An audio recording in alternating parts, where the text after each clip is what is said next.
আসসালামু আলাইকুম। Advanced learning একাডেমির পক্ষ থেকে সবাইকে জানাই অনেক অনেক শুভেচ্ছা ও অভিনন্দন। সুপ্রিয় সপ্তম শ্রেণীর শিক্ষার্থীরা, আজ সমাধান করব তোমাদের গণিত বইয়ের অনুশীলনী ৩ অর্থাৎ পরিমাপ এই অধ্যায়ের সংক্ষিপ্ত উত্তর প্রশ্ন ৬। এটা দেওয়া আছে তোমাদের ২০২৬ সালের গণিত বইয়ের পৃষ্ঠা ৪৯, সংক্ষিপ্ত উত্তর প্রশ্ন ৬। তো এখানে মোট ৪টি অঙ্ক আছে, ক থেকে ঘ পর্যন্ত। তো সবগুলো অঙ্কের সমাধান করব। ৬-এর ক নং প্রশ্ন, একটি মগের আয়তন ৫০০ ঘন সেন্টিমিটার হলে ওই মগে কত লিটার পানি ধরে তা নির্ণয় করো। তো আমরা জানি গণিতের নিয়মে ১০০০ ঘন সেন্টিমিটার আয়তন এমন একটি মগে মোট পানি ধরে ১ লিটার। তাহলে এখানে আছে কত? এখানে আছে ১০০০-এর অর্ধেক, অর্থাৎ ৫০০ ঘন সেন্টিমিটার একটি মগের আয়তন। তাহলে এখানে পানি ধরবে কতটুকু এ মগে? অবশ্যই হাফ লিটার। আর হাফ মানে হলো ০.৫। যেহেতু ১০০০ ঘন সেন্টিমিটার একটি মগের আয়তন যদি হয়, সেই মগে পানি ধরবে মোট ১ লিটার। তাহলে যে মগের আয়তন ৫০০ ঘন সেন্টিমিটার, তাহলে সেই মগে পানি ধরবে মোট ০.৫ লিটার। হাফ লিটার মানে হলো ০.৫ লিটার। তো এটা আমরা অঙ্ক করেই বের করব। ৬-এর ক নং। তো শুরুতে আমরা লিখব যে আমরা জানি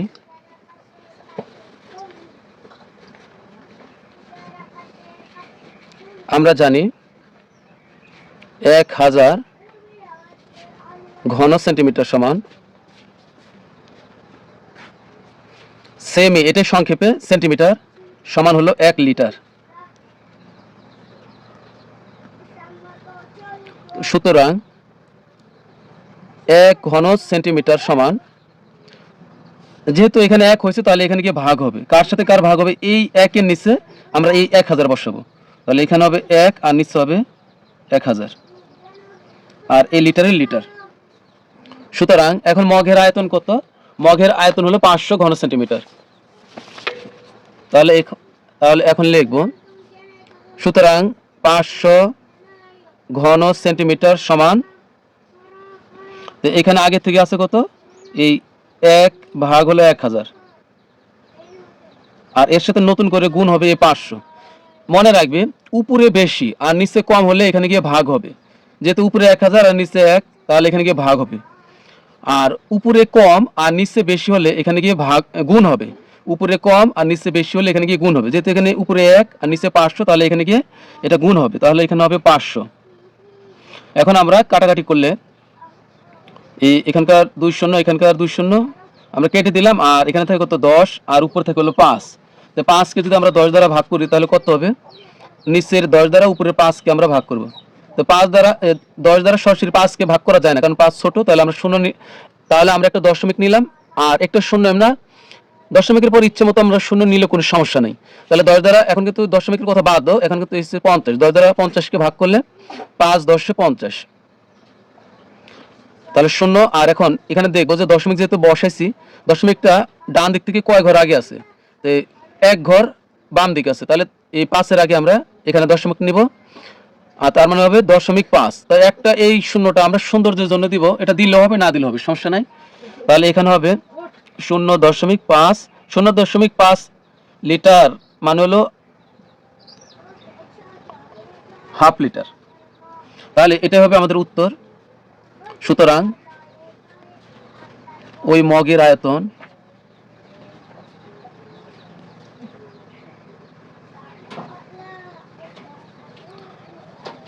তাহলে ওই মগে পানি ধরে, বলছে তো ওই মগে পানি ধরে কতটুকু, তাহলে এখানে লিখতে হবে, সুতরাং এটা বাদ দিলাম। সুতরাং ওই মগে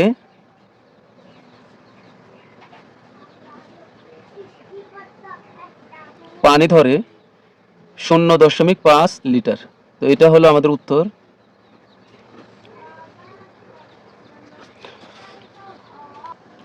খ নং প্রশ্ন, একটি ত্রিভুজ আকৃতি জমির ভূমির দৈর্ঘ্য ১২ মিটার এবং উচ্চতা ৮ মিটার হলে এর ক্ষেত্রফল কত তা নির্ণয় করো। তো আমরা শুধু এখানে এটা জানলে হবে যে ত্রিভুজ আকৃতি, ত্রিভুজ ক্ষেত্রের ক্ষেত্রফল কত। ত্রিভুজ ক্ষেত্রের ক্ষেত্রফল এখানে দেখো এই অধ্যায়ের জন্য প্রয়োজনীয় যে সূত্র তা এখানে লেখা আছে, তোমরা এগুলো অবশ্যই তোমরা মুখস্থ করে নিবে, তাহলে এই অধ্যায়ের সবগুলো অঙ্কই তোমাদের কাছে অনেকটাই সহজ হবে।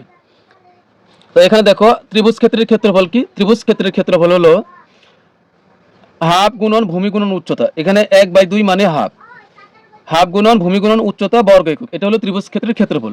তাহলে সূত্র না পারলে কিন্তু আমরা এই সমস্ত অঙ্কগুলো কিন্তু পারা যাবে না, তো সূত্র কিন্তু অবশ্যই পারতে হবে।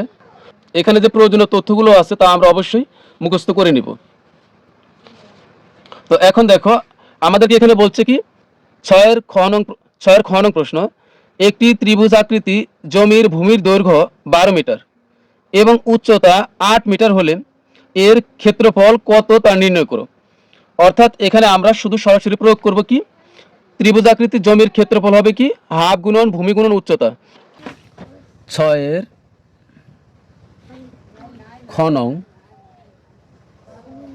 তা আমরা লিখব যে দেওয়া আছে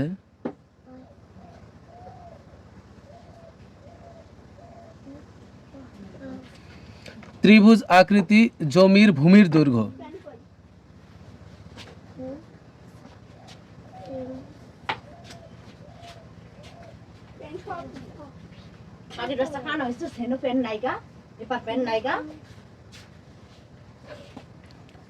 ভূমির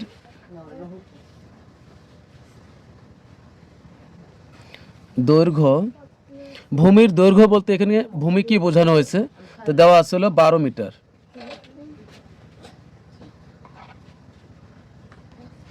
তো এবার লিখবো যে এবং উচ্চতা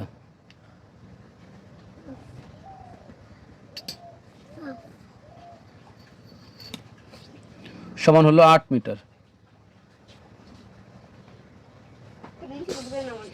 তো আমরা জানি ত্রিভুজ ক্ষেত্রের ক্ষেত্রফল হলো হাফ গুণন ভূমি গুণন উচ্চতা, এই কারণেই ত্রিভুজ আকৃতির জমি হোক আর যে কোনো কিছুই হোক তার ক্ষেত্রফল হাফ গুণন ভূমি গুণন উচ্চতা হবে। তাহলে আমরা লিখব যা আমরা জানি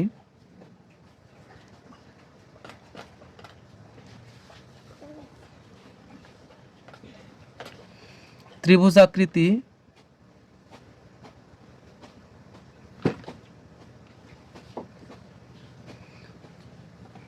জমির ক্ষেত্রফল, ক্ষেত্রফল একটু বড় তাই আমরা একটু নিচে লিখব এটাকে,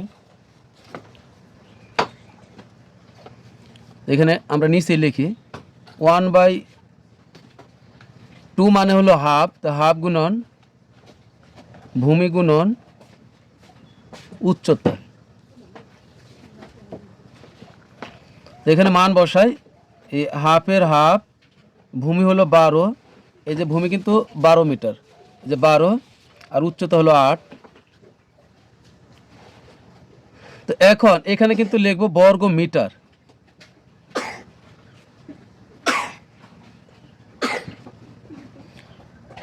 তো 12 উপরে 8 উপরে, এই দুই দ্বারা আমরা 12 অথবা 8 যে কোনো একটিকে আমরা কাটতে পারি বা ভাগ করতে পারি। তো দুই দ্বারা যদি আমরা 12কে কাটি তাহলে হবে 6। তো এখন 6 আর 8 গুণ করলে 6 × 8 = 48 বর্গ মিটার।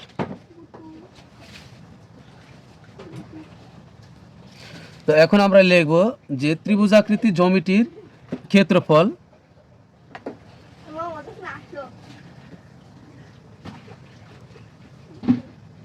ত্রিভুজ আকৃতি জমির ক্ষেত্রফল হলো 48 বর্গ মিটার।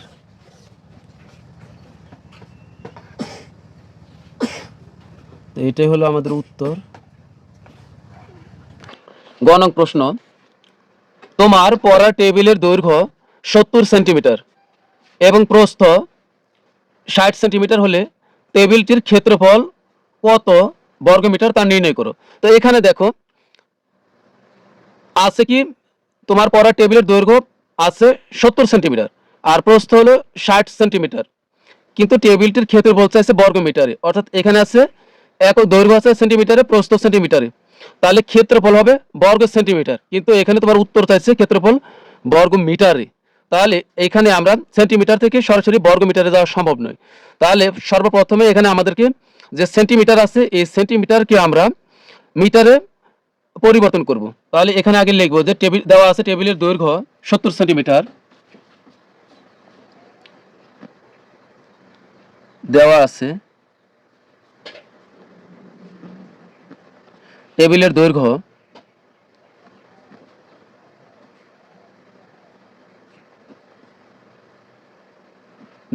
সমান হলো 70 সেন্টিমিটার। তো আমরা জানি 100 সেন্টিমিটার সমান হলো 1 মিটার। তোমার কাছে যদি কোনো স্কেল থাকে তাহলে তুমি অবশ্যই এটা দেখবে যে স্কেলের এই দুইটা পাশে দেখবে দুই ধরনের আছে। তো এখানে দেখো এই 0 থেকে এই 1 পর্যন্ত এটা হলো 1 সিএম বা সেন্টিমিটার। এই যে এখান থেকে এটা 1 সেন্টিমিটার 2 সেন্টিমিটার, তার মানে এই ছোট জ্যামিতির যে স্কেল এখানে আছে এক পাশে আছে তোমার 15 সেন্টিমিটার। এরকম 100 সেন্টিমিটার এরকম, এই যে এখান থেকে এখানে হলো 1, এটা হলো 2, এইভাবে 100টা দাগ হইলে তোমার 100 সেন্টিমিটার হলে তোমার হবে 1 মিটার। 100 সেন্টিমিটার সমান 1 মিটার, তার মানে হচ্ছে মিটার হচ্ছে বড় আর সেন্টিমিটার হলো ছোট। তাহলে এখানে আমরা মনে রাখবো, আমরা যদি ছোট একক, সেন্টিমিটার হলো ছোট একক আর মিটার হলো বড় একক। তো তুমি যখন ছোট থেকে বড়তে যাইবা তখন তুমি ভাগ করবা। তাহলে এখানে হচ্ছে 70 সেন্টিমিটার থেকে আমরা যাব হচ্ছে মিটারে। তাহলে এই 70কে আমরা ভাগ করব 100 দ্বারা।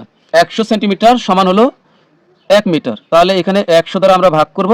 এখন এখানে আর আমরা সেন্টিমিটার লিখবো না, এখন লিখবো মিটার। মনে রাখবো যখন আমরা ছোট একক থেকে বড় এককে যাব তখন ভাগ করব। আর কোন সময় দেখবে তোমার এমন প্রয়োজন পড়বে বড় একক থেকে ছোট এককে যাওয়ার প্রয়োজন হতে পারে, তখন তোমরা গুণ করবে। তাহলে এখন আমরা এই 100 দ্বারা 70কে ভাগ করলে হবে 0.7 মিটার। এটা আমরা এই দৈর্ঘ্য পেলাম। তো এখন হবে প্রস্থ। তো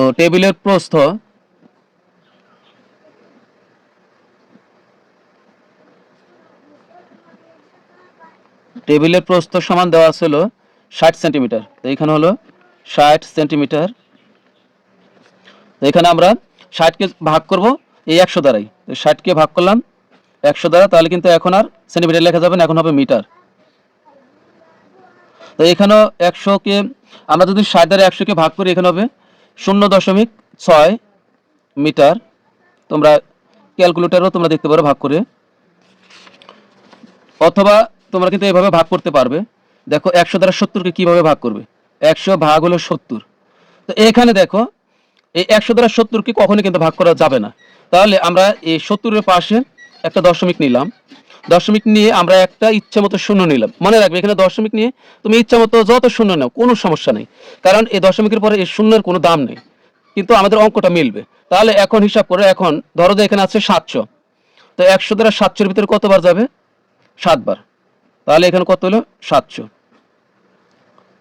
এখন শূন্য কয় ঘর, বাম দিকে দশমিক আছে 1 ঘর, তাহলে এই 7-এর এই পাশে দশমিক হবে। তাহলে এখানে হচ্ছে আর এই একটি শূন্য এটা অতিরিক্ত, দশমিকের আগে যে শূন্যটি থাকে এটা অতিরিক্ত, এটা দিলে হয় না দিলে হয়। তার মানে আমাদের মোট বের হবে 0.7। একইভাবে কিন্তু আমরা 100 দ্বারা আবার এই 60কে ভাগ করতে পারি এভাবে। তো 60কে ভাগ করলে এখানে 60-এর ভিতরে যাবে না, তো একটা দশমিক নিয়ে একটা শূন্য নিলাম। এখন ধরো এখন কত হচ্ছে, এখানে 600, তো 100 দ্বারা 600-এর ভিতরে কয়বার যাবে, 6 বার। তাহলে হবে 600। আর এখানে কত শূন্য নামলো। তো এখন দশমিক কয় ঘর বাম দিকে আছে, 1 ঘর, তাই এই দশমিক 1 ঘর বাম দিকে হইলো, তার মানে হচ্ছে 0.6। আর এই শূন্য এটা তুমি দিলে হবে না দিলে হবে। তো এখন আমরা জানি টেবিল হলো আয়তকার, টেবিল কেমন আয়তকার, অর্থাৎ এই যে এইরকম। তো আয়তকার যে কোনো কিছুর ক্ষেত্রফল হবে দৈর্ঘ্য গুণন প্রস্থ। মনে রাখবো আয়তকার মাঠ হোক, পুকুর হোক, জমি হোক, টেবিল হোক, যাই হোক, তার ক্ষেত্রফল হবে দৈর্ঘ্য গুণন প্রস্থ। তো আমরা লিখবো যে সুতরাং টেবিলের ক্ষেত্রফল, টেবিল এখানে আছে টেবিলটির, তাহলে টেবিলের ক্ষেত্রফল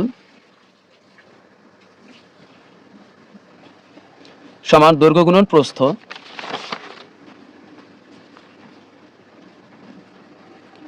যেহেতু টেবিলটা আয়তাকার, দৈর্ঘ্য গুণন প্রস্থ। তুমি চাইলে এখানে দৈর্ঘ্য প্রস্থ না লিখে একবারে এটা আর এটা তুমি গুণ করে দিলে হবে। তো ক্ষেত্রফল হলে হবে বর্গ একক। আর যখনই আমরা দৈর্ঘ্য আর প্রস্থের মান বসাই দিব সংখ্যায়, তখন এখানে লিখতে হবে বর্গ মিটার। তো দৈর্ঘ্য আছে কত 0.7 আর প্রস্থ আছে কত 0.6। তো আমরা এখানে যদি গুণ করি, এখন এখানে লিখতে হবে বর্গ মিটার।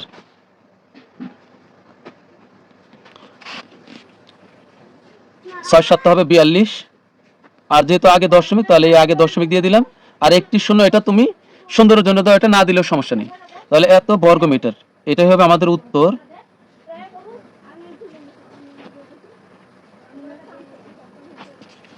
তো এখন আমরা সর্বশেষ ঘনং সমাধান করব। ঘনং প্রশ্ন, তোমার বন্ধুর উচ্চতা 152.4 সেন্টিমিটার হলে তার উচ্চতা কত ফুট তা নির্ণয় করো। এখানে তোমার বন্ধুর উচ্চতা দেওয়া আছে সেন্টিমিটারে, তোমার বন্ধুর উচ্চতা দেওয়া আছে সেন্টিমিটারে, কিন্তু তোমার বন্ধুর এই উচ্চতা বের করতে বলা হয়েছে ফুটে।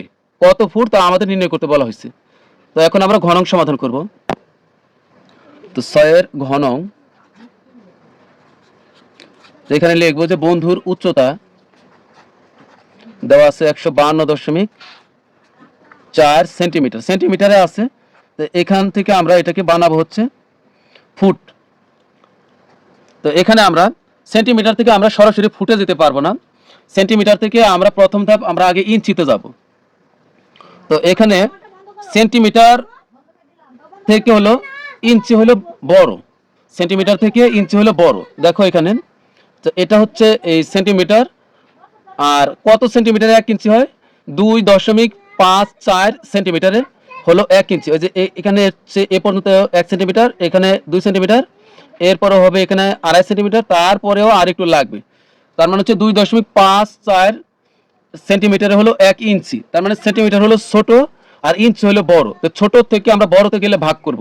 তাহলে আমরা ভাগ করব 152.4 কে আমরা ভাগ করব, যেহেতু 2.54 সেন্টিমিটার হলো 1 ইঞ্চি, তাহলে এখানে আমরা লিখব, এখানে আর সেন্টিমিটার লিখবো না, এখন এখানে লিখবো হলো ইঞ্চি। তো আমরা একটু ব্র্যাকেটে এখানে একটু লিখে দিলে ভালো হবে, 1 ইঞ্চি সমান 2.54 সেন্টিমিটার। এখন এখানে যদি আমরা ভাগ করি তাহলে কত হবে? 152.4 ভাগ হলো 2.54, তাহলে হবে 60। এখন এখানে হবে ইঞ্চি। তো আমরা জানি 12 ইঞ্চি তো হলো 1 ফুট। তো 60 কে আমরা এখন 60 ইঞ্চিকে আমরা ফুট বানাবো, কারণ যেহেতু বন্ধুর উচ্চতা ফুটে চাইছে। তাহলে এখানে হবে 60। এখন ইঞ্চির চাইতেও কিন্তু ফুট বড়, তাহলে ইঞ্চির চেয়ে যেহেতু ফুট বড়, তাহলে আমরা ভাগ করব। তো কত ইঞ্চিতে 1 ফুট? 12 ইঞ্চিতে হলো 1 ফুট। তাহলে এখানে 12 দিয়ে ভাগ করার পরেই এখানে আর ইঞ্চি লেখা যাবে না, এখানে লিখতে হবে ফুট। এখন 12 দ্বারা 60 কে ভাগ করলে হবে 5, তার মানে হলো 5 ফুট। তো এটাই হলো বন্ধুর উচ্চতা। তো বন্ধুর উচ্চতা উত্তর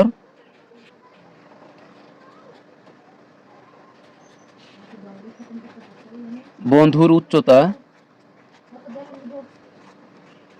5 ফুট। তো প্রিয় শিক্ষার্থীরা, আজকের মতো আমাদের ক্লাস এখানে শেষ। সবাই ভালো থাকবে, সুস্থ থাকবে। আল্লাহ হাফেজ।